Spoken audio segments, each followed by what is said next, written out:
السلام علیکم، میں ہوں غوث سیوانی۔ بھائیوں بہنوں، زندگی کی آگ کا انجام خاکستر نہیں، ٹوٹنا جس کا مقدر ہو یہ وہ گوہر نہیں۔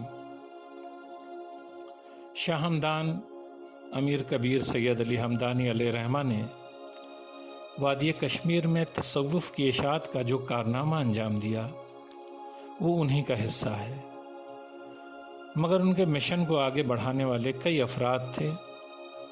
سب سے زیادہ جس شخص پر یہ ذمہ داری تھی وہ تھے آپ کے صاحبزادے میر محمد ہمدانی رحمۃ اللہ علیہ۔ امیر کبیر نے انتقال سے چند روز قبل آپ کو کشمیر جانے کی وصیت کی تھی۔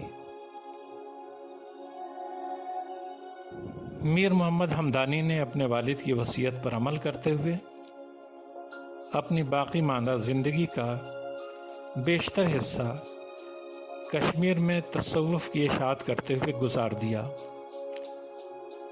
ہزاروں افراد نے ان کے ہاتھ پر بیعت کی اور لاکھوں نے فیوز و برکات حاصل کی ہے۔ آپ بھی اپنے ہمراہیوں کے ساتھ کشمیر تشریف لائے اور ایک روایت کے مطابق 12 سال جبکہ دوسری روایت کے مطابق 22 سال تک یہاں قیام فرمایا۔ سلطان سکندر کے وزیر سویا بھٹ کی بیٹی سے آپ نے نکاح فرمایا۔ اس طرح آپ کا کشمیر کے ساتھ روحانی کے ساتھ ساتھ جسمانی تعلق بھی ہو گیا۔ آپ کے 300 ساتھیوں میں علماء اور صوفیوں کی بڑی تعداد تھی جو ہر طرف پھیل گئے تھے اور عوام کی ہدایت و رہنمائی کا ذریعہ بنے۔ ان صوفیاء نے جہاں گفتار و کردار سے تصوف کا درس دیا، وہیں مسجدیں، مدرسے اور خانقاہوں کا سلسلہ پوری وادی میں پھیلا دیا جو لوگوں کی اصلاح کا ذریعہ بنی۔ ان میں سے بعض آج بھی باقی ہیں اور فیوز و برکات کا سلسلہ جاری ہے۔ میر محمد ہمدانی رحمۃ اللہ علیہ نے سلطان سکندر کا زمانہ پایا۔ سلطان آپ کو اپنا پیر و مرشد مانتا تھا اور آپ کا بے حد احترام کرتا تھا۔ آپ کے زیر اثر سلطان نے اپنی مملکت کے حدود میں شرعی احکام کا نفاذ کیا۔ آپ کا زور شریعت اور طریقت دونوں پر تھا، لہٰذا آپ کے کہنے پر سلطان نے وادی میں شراب جوا اور رقص و سرور پر پابندی عائد کر دی۔ شاہ ہمدان رحمۃ اللہ علیہ کے برخلاف آپ مزامیر کے ساتھ سما کے قائل نہیں تھے، لہذا سلطان سکندر کے عہد میں پوری وادی میں کہیں بھی موسیقی کے ساتھ سما کی اجازت نہیں تھی۔ ڈھول اور دوسری قسم کے باجے بھی نہیں بج سکتے تھے، صرف فوجی باجے کی اجازت تھی۔ میر محمد ہمدانی رحمۃ اللہ علیہ کی کوششوں سے وادی میں جہاں راہ طریقت پر چلنے والے سالکوں کی تعداد بڑھی، وہیں شریعت کا نفاذ بھی سختی کے ساتھ ہوا اور وہ غلط رسوم جن کا اب تک سماج سے خاتمہ نہیں ہوا تھا آپ کے اثر سے ختم ہوئیں۔ خاص طور پر ستی کی ظالمانہ رسم جو وادی کے ہندوؤں میں رائج تھی، اس کی سختی کے ساتھ ممانعت کی گئی۔ اس طرح آپ اپنے والد کے سچے جانشین ثابت ہوئے اور ان کی تمنا پوری کرنے میں آپ نے کوئی کسر نہیں چھوڑی۔ میر محمد ہمدانی رحمۃ اللہ علیہ نے کئی اعتبار سے غیر مسلموں کو بھی فائدہ پہنچایا اور انہیں ظلم و ستم سے بچایا۔